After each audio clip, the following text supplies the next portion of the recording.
Well, there are both state statutes and federal statutes that deal with the possession and distribution of narcotics. And as we sit here in 2011 now, the primary focus with law enforcement is the distribution and possession of controlled substances that are prescription drugs. That's the most serious crime that's occurring now with regard to narcotics offenses.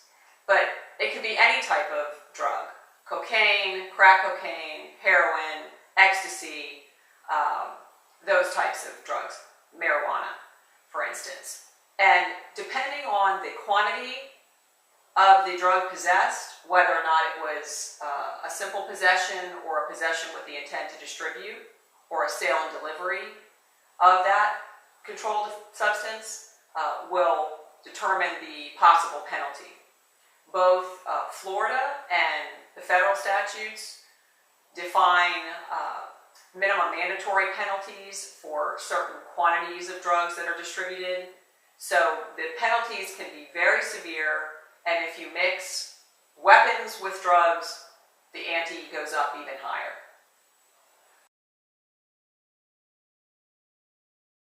Well, drug cases are unique in that they're very fact-specific. And what I mean by that is primarily the things that we look for in a drug case is whether or not there are pieces of evidence that were obtained and whether they were lawfully obtained by law enforcement so that they're admissible in a trial against a client.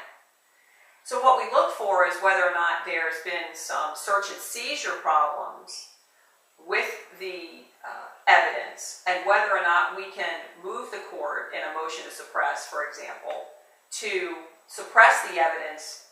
Once the drug evidence in that type of case is suppressed, generally the case goes away.